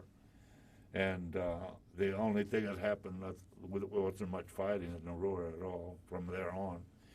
The only thing, we went to a town, was vacated. We went to a roundhouse, and inside the roundhouse was this table, 20 feet across, and eggs were piled this high. It was a town egg house. Everybody, all the farmers, bring their eggs there. So there we are. We hadn't eaten, good food. I said, boy, this is it. Sergeant Olivero, who just passed away, was one of my squad leaders from West Virginia, so he knew what he was looking at. I saw a chimney over there, a fireplace. I thought it was a fireplace. He knew what it was. He went over and looked up, and there's a ham. The thing is still hot, and there's a ham in there. So he brings the ham out, brings it over. So we had ham, and one of my sergeants, I remember, had 12 eggs. I said, don't waste any. You eat all you want. He had 12 eggs, and we had ham. Can you imagine having ham and that? That's the first good food we had. So we continue on marching. The other funny thing happened was we got to a house, this beautiful blonde lady in her 40s probably. She had a French helper, farm helper, and had a horse and a cow, and he'd been there 2 years. So finally, JJ told me, Captain JJ, tell him he's free. He said, I don't want to leave. We told him, I said, you're free now, you're free, we're Americans. He said, I don't want to free, I have a job here.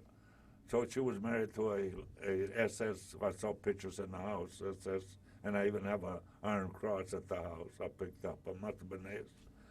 And so that was the only exciting little thing that happened on the way up. And on the way up, we saw a lot of straggler German into the woods. We got to Eiselhorn. Eiselhorn, and that was the last city in the Ruhr that we hit. We're on this hill, and there's 300,000 Germans right past Eiselhorn on the hill. You can see them, tanks and all. That's 1,000 yards or so. So I get an order, take a patrol and see what's between. For God's sake, there's 300,000 ready to surrender. The battalion commander gives an order, send a patrol and see what's in between. So I get picked, of course, and I take Sergeant Rosen because he spoke German. So we start walking across, and more than halfway there, 2/3 of the way, here's a concern, a little white house, and there's there's a ambulance, German ambulance, parked next to it. So I knew it was an aid station. So we went up, and I said Sergeant Rhodes led, and I guarded his rear. We got up there, and there's a German captain, doctor with 2 nurses. Just nice, well, they're good as it be, they're clean and all, and they're packing stuff. So I searched the man, or the ladies, we asked them, do you have any guns? And there were no guns in the place. So they were busy putting those away. So what am I going to do with an ambulance and an aid station, Cap? I said, continue. And here's these 300,000 just a few hundred yards away from them. If I went up there, they wouldn't surrender to me anyway because I wasn't high rank. So we finished there. There were no other troops. That's what they wanted to find out, who was there. We started going back, and it's getting dark. So there's a German in a wagon coming this way, and we commandeered him. We got in the back, put the straw over us, and we commandeered him and told him to turn around. He said, yeah, but I got my farm over there. I said, you'll see it tomorrow. We turned around, and he took us to the front line. The front lines I was challenged because I don't know who, here's a wagon and he let us off. And I said, go ahead and go take care. And he didn't want to because we made him go fast, and he had a pregnant horse, a mare, and he didn't want to. I said, we got to get there. You keep going. So we got back, and up at the front lines, here's the tankers waiting from another outfit that's not ours. They're waiting. This major's there, and they were there all day. And he said, did you see any enemy over there? And I should have just waited and reported. But anyway, I reported. I said, no, sir. All we saw was the aid station. So he raised it, ho, forward, ho. So he went forward. So there's nobody there. But the next day, a general, brigadier general, went and took the surrender of the 300,000. So we turned around, and we got a ride from there, believe it or not. That's the second ride. That's the only 2 rides I got in all of Germany. We got a ride from there down to Fürth, near Nuremberg. And Fürth, we got ready. We spent the night there, and then we made the last push to the end of the war, the southern. And the last day of the war, the last 5 days, I know I walked 120 miles in 5 days. It was something. And then the only thing we hit on the way back, and the same thing, I had to let them go, was a whole cavalry, what was it, for animals, what do they call that? A nursery not a nursery, a medical. Veterinary. Yeah, veterinary with the colonel in charge. And I said, where are you going? And he said he had to go to Regensburg because that's the only place they could take care of his animals. So I let him go through, and we walked so fast, we got 60 miles the first 2 days. And I told JJ, this is better than fighting. So we knew it was the end, and we could hear in my head, but they never stopped to fight back. And that was the end of the war. I covered a lot, but I know I missed maybe something. Yeah, but, there's no way we're going to cover, your entire military career in 2 or 3 hours. It's just not going to happen. Well, those are the highlights anyway. Well, tell me about when y'all passed through the Siegfried line. Oh, yeah, this was, that engagement. Oh, gosh, that was one of the, yeah, we went up the Siegfried line up at night, and they had a guide there from the 82nd Airborne, and they took it to the Siegfried line in the big, as you know, the big pillboxes, and a colonel is inside with the lamb. Oh yeah, what happened was we were on this side. It was getting dark. JJ comes up and he said, "Sam, take this, Lombardo, take this, and make a relief. We're making a relief." He doesn't know the size, who we're going to do it. Take a relief. And they're going to stay behind and they're going to join me the next day. Okay, yes, sir. So I go along. The guide picks us up, takes us to the colonel. The colonel's in and he turned around, Lieutenant, how many men you have? 36 men. And with that, he blew up. He jumped off the floor. He said, you know what it did? Well, I'll tell you about it later. But he said, you know, yesterday I lost 200 men in a battalion taking this hill, and you got 36 men to replace me? I said, sir, this was my orders. They didn't tell me this. He was behind. He said, well, tomorrow I got to move out, and I'm not going to make the relief, he said. So he called. It didn't make sense to me, but maybe it could be done. But he called General Gavin right in front of me. He said, I'm going to call General Gavin. And he told him my story. He said, I don't want to leave. He said, I lost 200 men or 300 yesterday. I don't want to make the move. He said, you have to, because tomorrow we got another engagement, the division commander. So he said, so he quieted down. He turned around. He said, well, do you have a phone? No, I don't have a phone. So he left the phone with me, and he said, may God be with you. He said, no, we got to leave.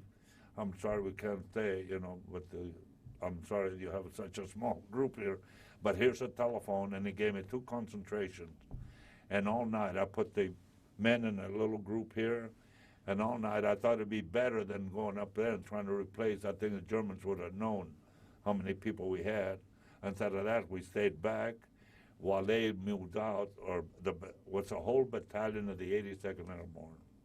I replaced 36 men, what was left. Can you imagine replacing a battalion front? That's crazy. So all night, that's the only thing I felt good about. All night, I put the 2 concentration of the 105.5 artillery there, then here, then I changed back. Every 20 minutes, I would do that, and I did it all night. I stayed up all night until morning, and the last thing in the morning was about daylight. We must say at the kitchen, because the pots and pans flew. We could hear them. It's only a couple hundred yards. Pans, and the horses neighed. The horses, and the pots and pans flew. And we must say at the kitchen. So they were still there. The battalion was still there, so I'm surprised. Boy, if I had attacked it, they could have cleaned us out, my platoon, in no time. But going back, as we were going up, a little young guy, 16-year-old replacement came up to join. He was just scared as hell. And I took him under my arms. I said, you stay with me.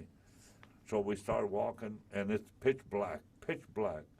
And we come up to the snow, and the treetops of all the trees are chopped off. That's where the attack had been. So we went like this, and I could feel legs, and he could too. And he said, sir, I think I feel a limb or something. I said, no, those are pine limbs, because they're soft. You see the top of the trees? So that convinced him. He didn't care. So we walked through, and then I realized what it was. So the next day, when the relief came, JJ came up and said, you got to pass to Paris. The only pass I had. I was so beat, So walking back, I walked, and there must have been 200 to 300 paratroopers lying there. So I stopped and took my helmet off and gave a prayer. I did my honors. It was really demoralizing to see 300 men and the treetops. That's what we had gone through the night before. That's why the colonel was so mad. So I went down and got my pass to Paris, and the first night I think I slept 16 hours. I was dead beat, and that was it. So that was the only pass I had the whole time. I rested up, and that's all I did, and then came back. We did go and see the Follies, Berger, and that was it. But I saw something, I'm sure you read about it. We were along the track of the subway, and there's people with long sticks with a nail at the end. And they're picking butts down. They're picking butts up here, but they're picking butts down there. And they got a little bag full, filling it up with butts, with the cigarette butts. It was precious for them. I'm glad I didn't smoke. I gave all my cartons away. The cigarettes were like gold. Oh, they were. And also my whiskey ration, I gave to my men. I gave I think we got 2 or 3 bottles a month, so I would pass it around to all of them because I didn't drink at the time. I bet your men loved you. Oh, yeah, they did. They told me if I wasn't with them, they'd still be in circles in Germany, in the woods, because I knew where I was going. So the training in Altoona really helped me, and my map reading. Now, where were you when the war ended, and how did you find Oh, out yeah, about the war? ending of the war was, yeah. So I was assigned, we were at Southern Bavaria, at Pfaffenskirchen. Oh, yeah, Pfaffenskirchen, an old farmhouse, and there were 2 Russian DPs there. And they got a chicken, and they said they've been there 2 years, and they never had chicken. The people, can we cook it? I said, go ahead and do it. The owners were left. I don't know where they're going, but they got a chicken.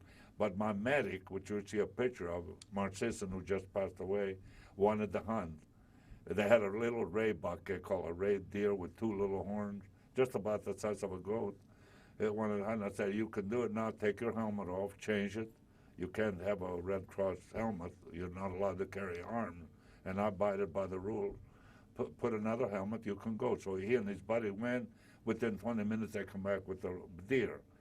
My mess sergeant was there, and Sergeant Rosa was a butcher from Pittsburgh. So we had, I said we had venison the first day the war's end.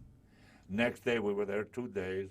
Mark Sisson wanted to go out again. I said, don't waste it. I said, go out as long as we eat it, it's okay. So he went out and got the second one. But the first one was such a hit. So the third day, they assigned us all over. And I was so lucky. I got assigned to the Palace of Justice in Nuremberg. My job was to get the palace ready, the courthouse ready. So I had 100 people working, and 100, and they had, they had 100, they were SS troopers, by the way. And we had 2 GIs with each one, can you imagine? And I had to get the Palace of Justice ready. I was a deputy to Colonel Corley, who was one of the highest decorated officers in the Army, J.T. Corley, from the 1st Division. He was in charge. The first thing that came in, believe it or not, was Mrs. General Jodl, who took Hitler's place, and they were up in Berlin. So she came down first, and she had an apple and an orange, and she said, "Would you please give this to my husband, General Jodl, who was in the prison behind?" By the way, I tell everybody in Germany they have the courthouse on one side of the street, a tunnel, and the jail is on the other, so that the prisoners don't get exposed when they bring them for trial. And so I was in the courthouse side, and all the prisoners were over there, Keitel, von Ribbentrop, all of them that they were keeping. Anyhow, and I said, I have no idea. I had to lie. So I had still, it was in the first week or so. I said, my face got red, though, I'm sure, but I said, I'm getting it ready for military occupancy. I don't know what you're talking about, but it's news to me. He said, well, the Berlin Stars and Stripes said it was going to be here. When she said that, my face got a little, but I had to hold my story. So she left. Then later they accepted her. They didn't let her go in, of course. Anyhow, that was it. What else? Oh, yes, a little old lady was out at the front gate every night at 5 o'clock. She was there. And I didn't speak German, so I got my interpreter to go out. Colonel Coley said, go out and find out what she wants. She went out, and I tell the people, they might have been afraid of Patton, but they admired him. So she asked, and she was wanted to see Ponger General Patton. That's why she's waiting there. So that was the other thing that happened.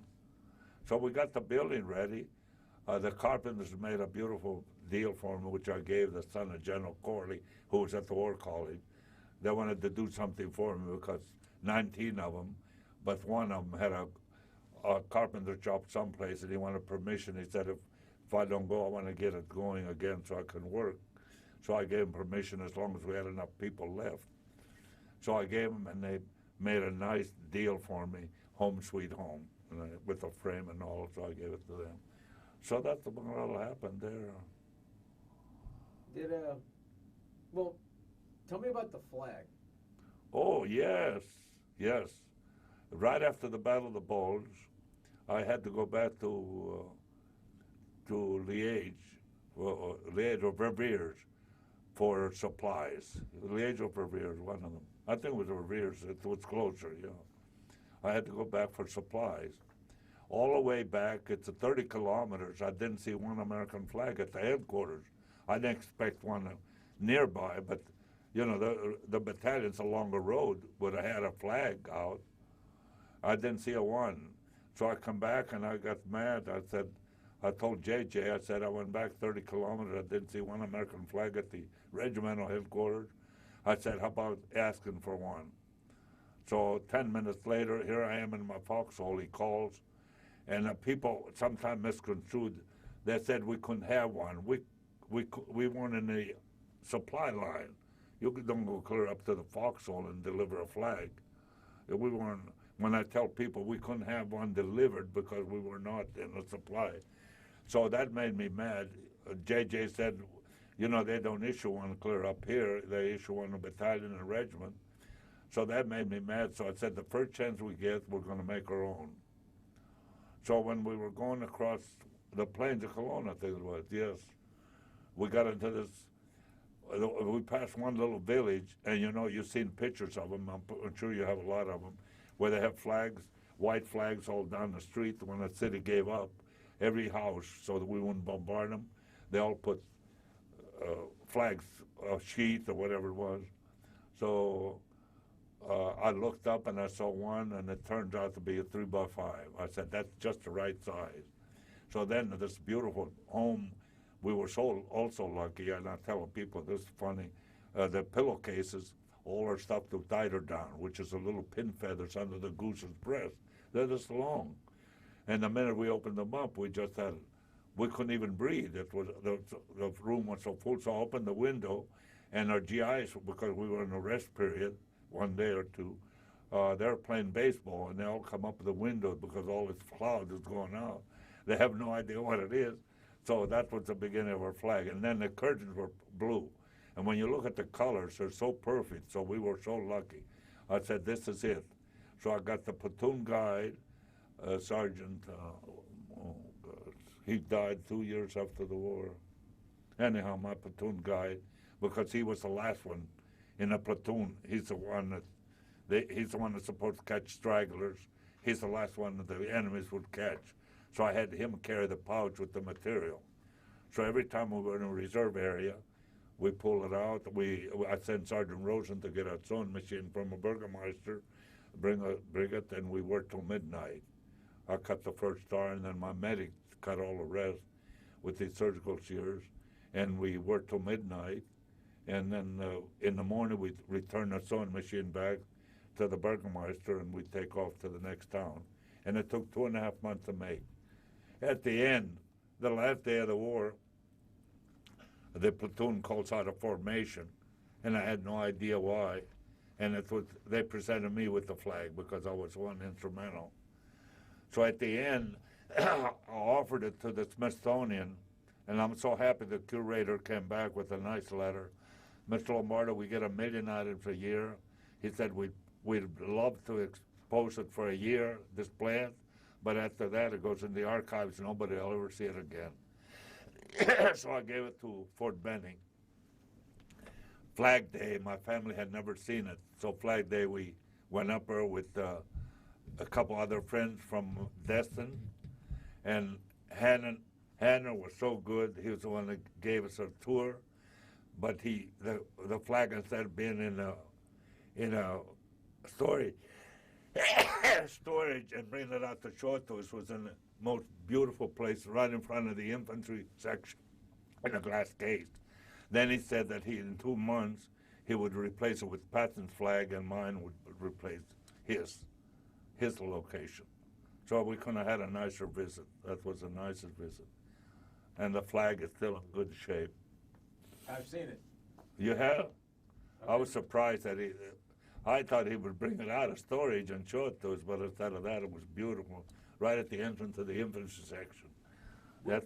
What did your men presenting you with that flag mean to you? It meant everything. The thing, and that's what prompted me to write the book, because the flag raised the morale up. It had to raise morale, and it meant to me it represented America. But the main thing, the reason I wrote the book, because I thought because of making the flag, to teach or to introduce it to the American kids. I wanted all American children to read the book or know about the flag and what it meant, and what America meant to me. Now you were, did you have any interaction with the prisoners when you were at the Hall of Justice? I just had one, believe it or not, but not the men, the women.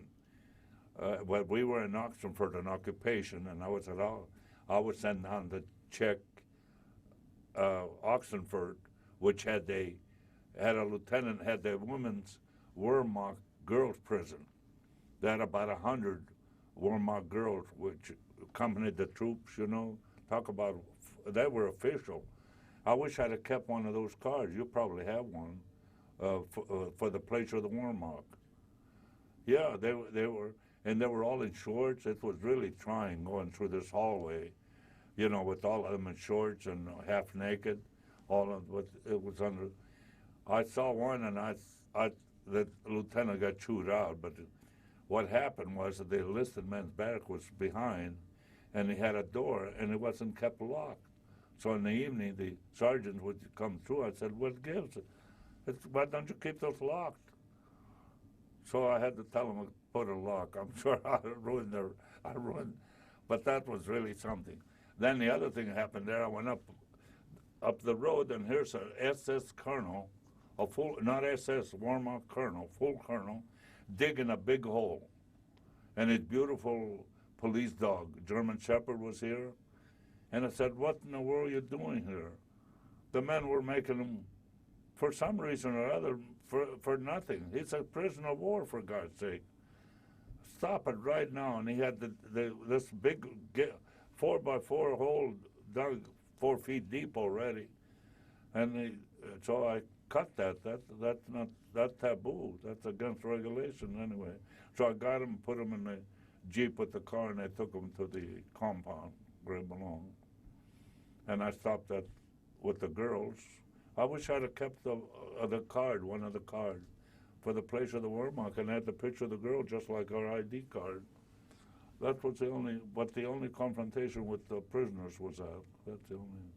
Now, you received the Silver Star. Right. What did you get the Silver Star? It was a hill, and it could have been worse. Going through this was part of the ruler. We went up a hill, and we started getting firing. All fusillade, the firing coming over. We hit the deck, and the artillery was so far behind, we had no artillery fire, no support. It was really rough country. It was really, so we hit in these ditches, and JJ's in this ditch, and I'm over here. And he looks over and he said, "Sam, what are we going to do now?" He's a company commander, for God's sake. What can you do? While he's doing that, I'm behind a 6-inch tree. I still remembered. A shell goes right through it. Right, he missed me by this much. And I'm ready to do something. So he said, "What can we do?" I said, "The only thing we can do is fix bayonets and do what we call that, when you walk." He's going to charge up the... Yeah, up in this field and up a hill. So I passed the word around, and the other platoon too. I said, "Fix bayonets. We're going to..." Oh, gosh, I got the word. It's one of our position when we're firing. And start crossing the field and fire. And we started that and started firing up on the hill, and we got up there, and only 4 or 5. The men, we looked way down the field, and the whole platoon is walking away from us.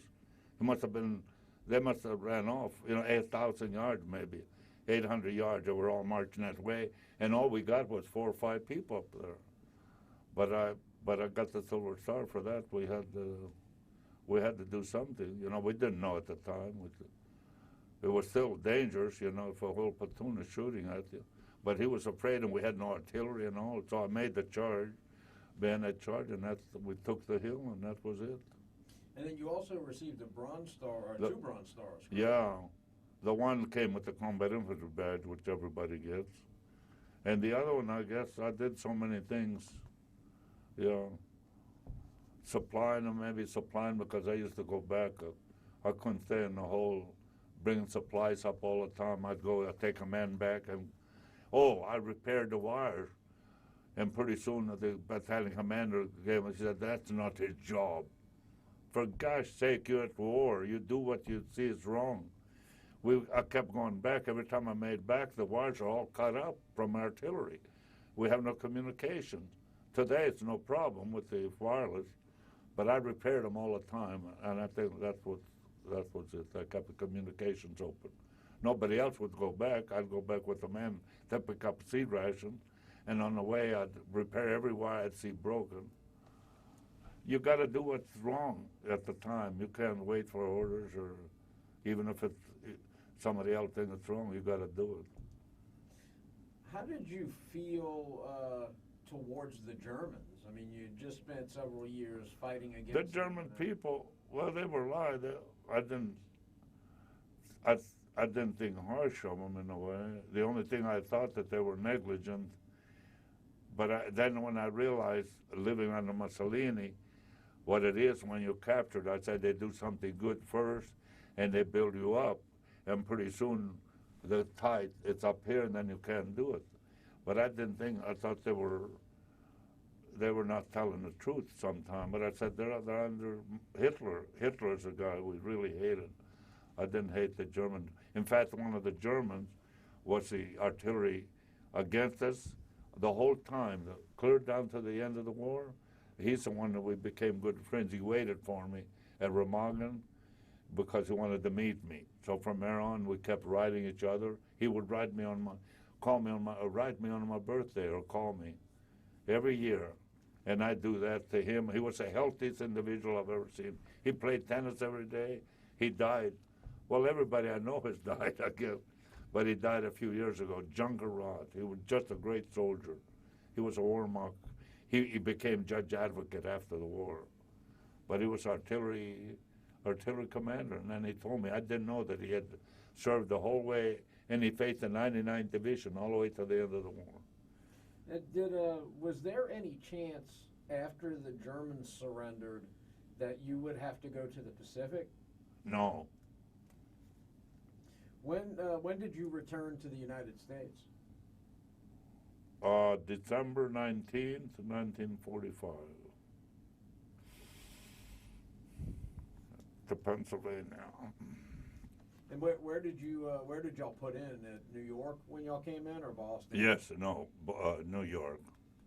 What was it like coming into New York Harbor? Essentially, it's a second. Oh, that's when I saw the second Statue of Liberty. What was that like? It was great, because then I knew what America was, what it stood for, more than the first time. First time I knew about America, I still knew. But winning the war and saving America, to me, was really great. It was really, because when the Battle of the Bulge first occurred, it just bothered me so much. I said, this can't happen. We got to win. We got to win. It just can't happen. So coming back a second time and seeing the Statue of Liberty, appreciated that much more, because then I knew what America was all about, and we won the war. When were you separated from service, from active duty? Oh, it was 1962. So you stayed on active duty until the 60s? Oh, yeah. And you were a I lieutenant? come back from Japan. Yeah, I went into the intelligence school, and I learned Japanese. I put in for the Romance languages. They were filled. It said, we got room for 5 in Japanese, so I raised my hand.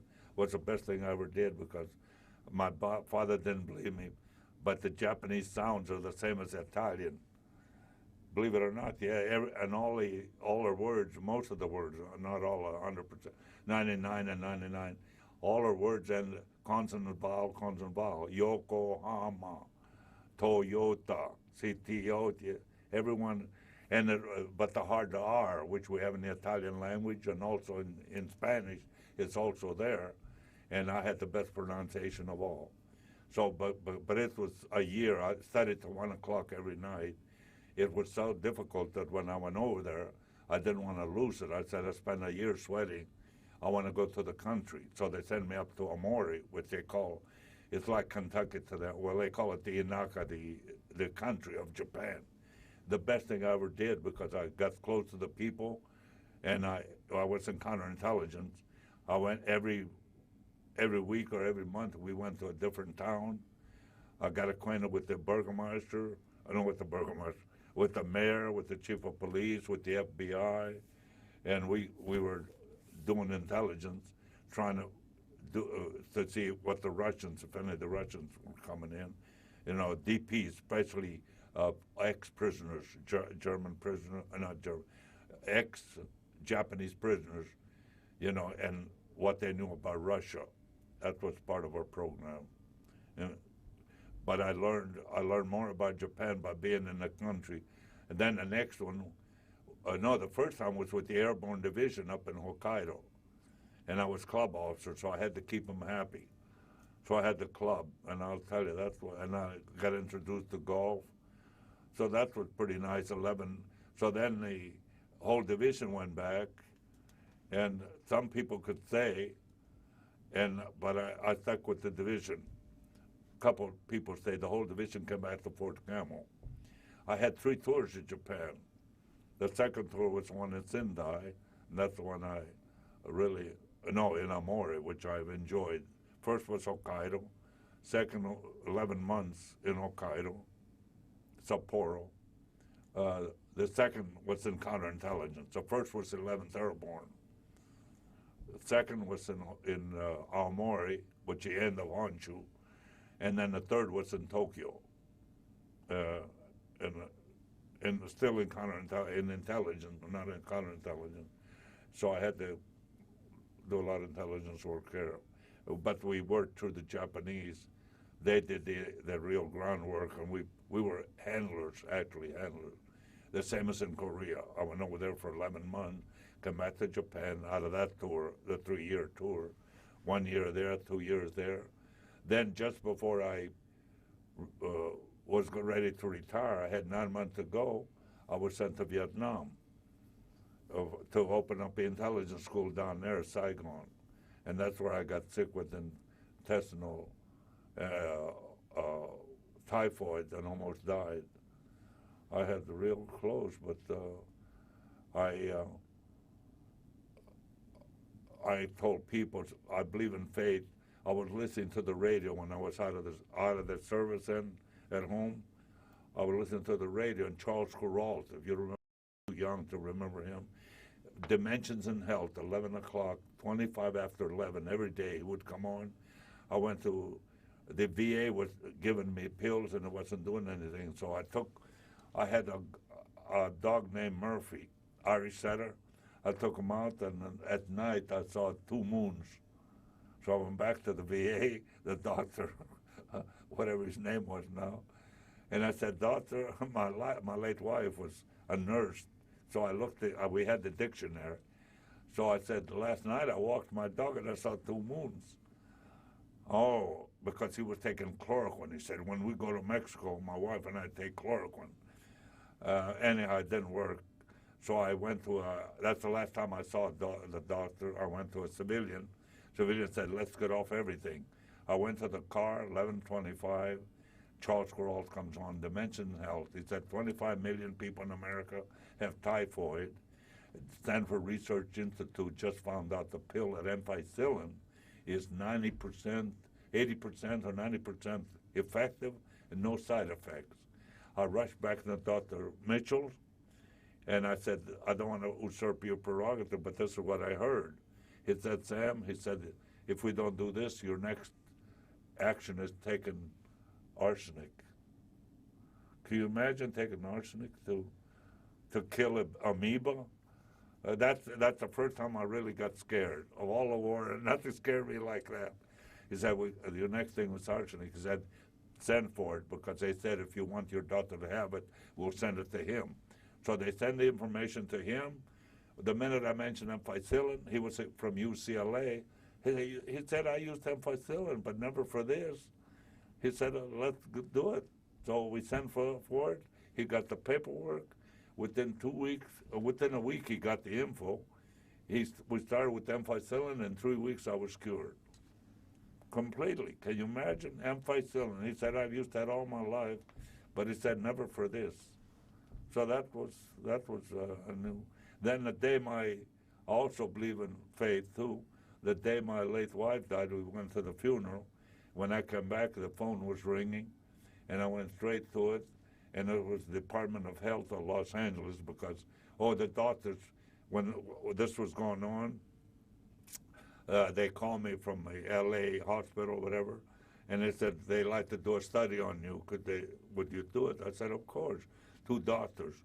So the phone rang, and it was these 2 doctors. 3 months later, were you at any time during the service able to take advantage of any of your GI Bill benefits and continue your education? No. Oh, yeah, I guess I did because I went to, did I? Yeah, I went to night school. I went to school, so every chance I get, I went to, first I went to in Korea, we had the University of Maryland. So I took advantage of that. And when I came back, a second tour, I was in Tokyo, University of California. And what happened was, first was University of California and then Maryland.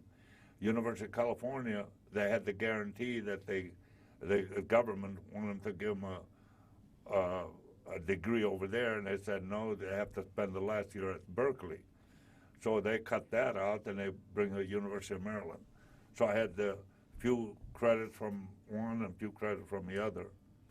So I got about 60-some credits from the 2 colleges. After World War II, did you have any trouble with, like, nightmares? I just didn't know. I never did.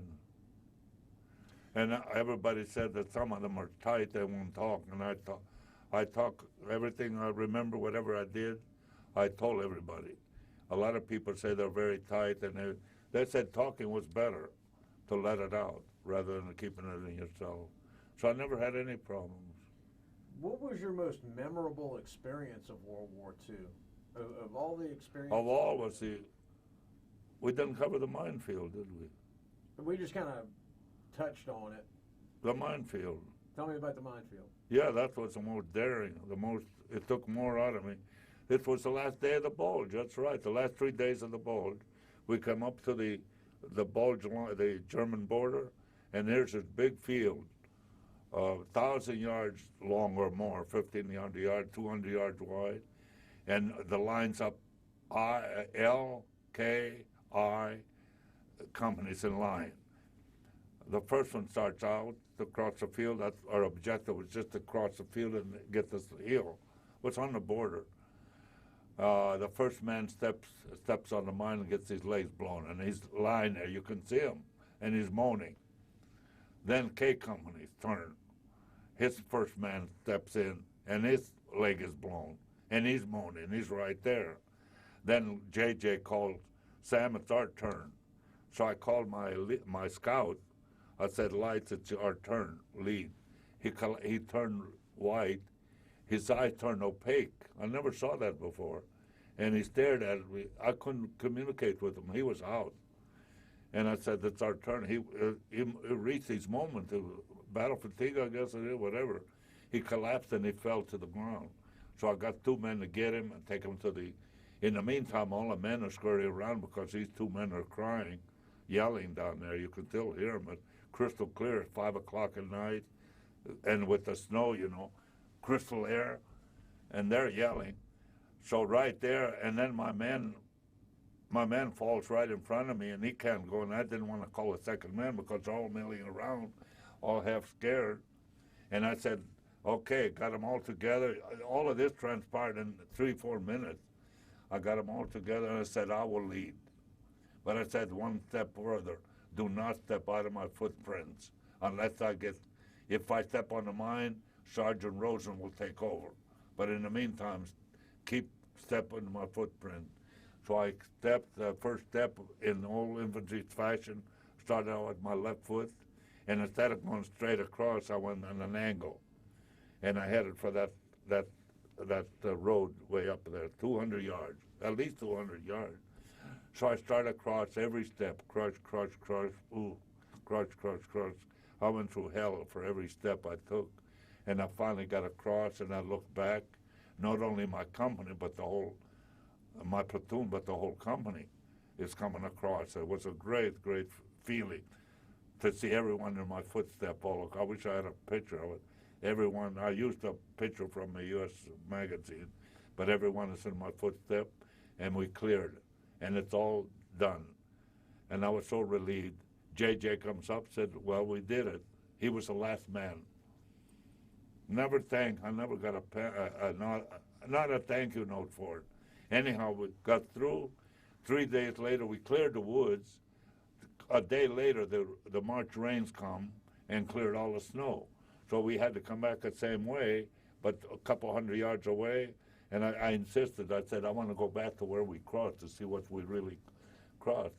I went up, and for 1,000 yards, at the first time, for 1,000 yards, it was all cargo net. Oh, no, the cargo net didn't come till the end this time. I said, I want to go back and see what 200 yards away, and we were waiting to get on trucks and go south. Because that's when we started our trip by vehicle. I said, okay, I'll go up. So I went up and took a man with me, and I looked down. We went clear down to the field, and you could see the patches of sod cut, and I was going to lift one, and the soldier said, Lieutenant, that don't change our luck. That don't press our luck. And I stayed away from it. But for 1,000 yards, you could see a net. As far as you can see, more than 1,000. It was 200 yards as far as, and it was a German-Belgian border. Wow. So that took more courage in everything I did in the war, including, going for the bayonet charge was one. I had to do something because artillery wasn't there, and the JJ doesn't have any plan. We had to do something. You're getting shot at, you have to attack that, but this took more courage than anything I've ever done. I tell people you have to reach in yourself sometime and do what's right. We only have about a minute of tape left here, and so real quick, could you just kind of tell me what, after living a full life in the United States, yes, and much of which was in service to this country, what does America mean to you? It means everything. It means that everybody can make it, and it means hard work. It means work, but you're free. People don't realize what freedom is when you're subjugated. Every move you make, and you're afraid to do this, and you're afraid to do that, or somebody's going to catch you, or somebody's going to report you. Even at 10 years old, all of that residue has stayed with me. But I know what it is. I know what it is, the difference. But people not growing up there don't realize. They think that some of these kids think the whole world is free. They do. They have no comparison. So when you have a comparison, America means so much to me, I just can't do enough for it. It's just unbelievable. I love it, and if people realize what it is, then they appreciate it more. That's why my heroes are still the forefathers, and they are my heroes in America, and I still go back to that, because if I were one of them, I'd be Meriwether than Lewis. I would have gone with the expeditions out west. I'd have gone with all of those. So America means more to me than anything else. I couldn't do enough for it. That's why. Well, Colonel, I really appreciate you taking the time out today to Well, talk to me. I'm honored that you call me, because while I'm healthy enough to travel, and be able to be here. But I'm honored and humbled. Well, we hit this one right on the nose.